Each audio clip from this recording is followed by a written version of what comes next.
Hey, what's up, you mother effers?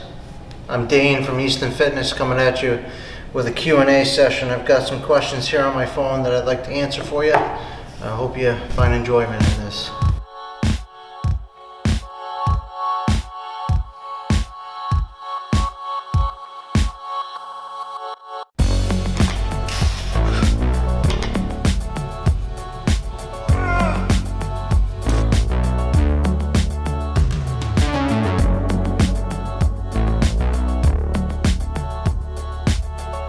Okay, question number 4 comes in from Rob.